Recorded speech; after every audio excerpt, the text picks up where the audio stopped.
आघोरी, तू जो मांगेगा मैं तुझे वो दूंगी। बस एक बार मुझे अपनी बाहों में भरकर मेरे जिस्म की तपिश को शांत कर दे। अमावस की स्याह काली रात में जब दुनिया नींद की आगोश में अपने बिस्तरों में सिमटने लगी, उसी वक्त जंगल के एक विशालकाय बरगद के पेड़ पर पायल पहने एक अप्सरा सी दिखने वाली युवती बैठी थी। उसकी पायल जब जब खनकती तब तब सन्नाटा भंग होता और वो जुल्फों वाली लड़की उस बरगद के नीचे बैठे नग्न अघोरी को बार बार छेड़े जा रही थी। ए अघोरी, धन दौलत हीरे जवाहरात, तुझे जो कुछ भी चाहिए ना वो सब मिलेगा तुझे। बस तू एक बार मुझ में समा जा अघोरी। उस नग्न अघोरी के सामने शराब की बोतल, तेज गंध वाला इत्र, काला कपड़ा और एक तेज धार वाला चाकू रखा था। पास ही एक बंधा हुआ मुर्गा भी था। युवती की बातें सुनकर अघोरी ने मुस्कुराते हुए अपनी खंजर से मुर्गे की गर्दन रेती और उसके खून को एक प्राचीन पुस्तक पर गिराते हुए पेड़ पर बैठी लड़की से कहा, मैं तेरे पास ऐसा जवान मर्द ला सकता हूँ जो तेरी सदियों की प्यास बुझा दे, पर मेरी एक शर्त है। बोल, क्या तू उसके लिए तैयार है? यहाँ दूसरी ओर जंगल से मीलों दूर शहर की एक आलीशान बिल्डिंग में अभी अभी एक बड़ी कॉन्फ्रेंस मीटिंग खत्म हुई थी, जहाँ आज वीर मेहरा का पूरा संसार एक झटके में बिखर चुका था। धनराज सिंघानिया ने अपनी कुर्सी से उठकर वीर के सामने रखी प्रोजेक्ट फाइलें जोर से मेज पर पटकी और कॉन्फ्रेंस रूम में दर्जनों लोगों के सामने उसके गाल पर एक जोरदार थप्पड़ जड़ते हुए चिल्लाया, वीर, पिछले 6 महीनों से तो सिर्फ कंपनी के पैसे और समय बर्बाद कर रहा है। आज के बाद इस कंपनी में तेरी कोई जगह नहीं, निकल जा यहाँ से। वीर के साथ ही मनीष गुजराल ने पास खड़े होकर ताली बजाई और वीर को कीड़े मकोड़ों की तरह जलील किया। अरे धनराज, इसे नौकरी से क्यों निकाल रहा है? इसे तो किसी चौराहे पर कटोरा लेकर बिठा दे, शायद वहाँ इसकी नाकामियों के लिए ज्यादा दाम मिल जाए। कॉन्फ्रेंस हॉल में मौजूद हर शख्स वीर की बर्बादी पर हंसने लगा। उनकी बातों से वीर का सर शर्मिंदगी से झुक गया। उस पल उसे अपना वजूद मिट्टी में मिलता हुआ महसूस हो रहा था।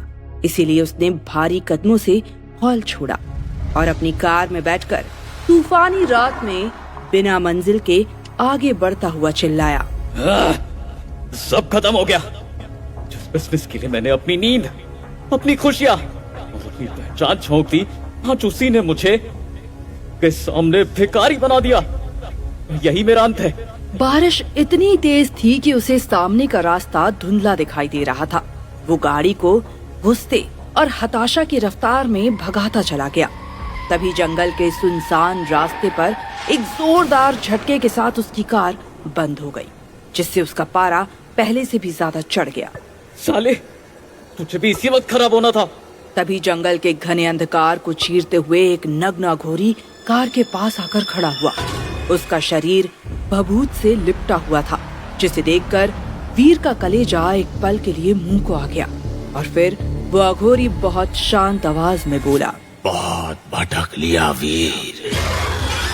क्या अब भी मंजिल ढूंढनी है या फिर कुछ ऐसा चाहिए जो दुनिया तुझे देने से डरती है? उसकी बात सुनकर वीर को एक अजीब सी सिहरन महसूस हुई और उसने कांपती आवाज में पूछा, आप कौन है और मुझे कैसे जानते हैं? अघोरी ने एक रहस्यमयी मुस्कान बिखेरी और वीर को उसके सवाल का जवाब दिया, मैं वो हूँ जो तेरा भविष्य देख सकता है। बोल, अपनी किस्मत बदलने के लिए मुझे शमशान ले चलेगा। पिछले कुछ वक्त से उसके साथ जो कुछ हुआ उसे याद करते हुए वो बुदबुदाया, अगर मेरी किस्मत बदल सकती है तो मैं तैयार हूँ। मुझे बस सब कुछ वापस चाहिए। उसके शब्द सुनकर वो अघोरी उसकी कार में बैठा और उसने अपना काला हाथ डैशबोर्ड पर रख दिया। जैसे ही अघोरी ने उसे छुआ, बंद पड़ा इंजन किसी अलौकिक शक्ति से तुरंत स्टार्ट हो गया। उसी पल गाड़ी के अंदर का तापमान अचानक गिर गया, जैसे कोई साया अंदर आ गया हो। ये देखकर वीर हैरानी के साथ बोला, ये कैसे पॉसिबल है? गाड़ी तो पूरी तरह डेक थी। ये क्या हो रहा है? अघोरी ने ठंडे लहजे में अंधेरे की ओर इशारा करते हुए जवाब दिया, दुनिया में कुछ चीजें विज्ञान से नहीं बल्कि सिद्धियों से चलती हैं वीर। डरना छोड़, क्योंकि तू अब उस रास्ते पर है जहाँ से वापसी संभव नहीं। वीर की उत्सुकता बढ़ती जा रही थी। उसने अघोरी के सामने अपनी चाहत जाहिर की। क्या आप मेरी जिंदगी बदल सकते हैं? मुझे धन, शक्ति और वो सम्मान चाहिए जो मैंने खो दिया है। जो लोग मुझे नीचा दिखा रहे हैं, मैं उनसे बदला लेना चाहता हूँ। शमशान की दिशा में आगे बढ़ते हुए अचानक हवाएं जोरों से चलने लगी और उस अघोरी ने वीर के साथ आगे बढ़ते हुए मन ही मन मुस्कुरा कर कहा, मिलेगा वीर, तुझे सब कुछ मिलेगा, लेकिन उसके लिए तुझे कीमत चुकानी होगी। एक ऐसी कीमत जिससे तेरी रूह भी कांप जाएगी। आखिर वो अघोरी वीर को कहाँ लेकर जा रहा था? क्या वीर की खोई हुई किस्मत उसे वापस मिलेगी या वो अपनी मौत की ओर आगे बढ़ता जा रहा था? जानने के लिए सुनिए कर्ण पिशाचिनी का अगला भाग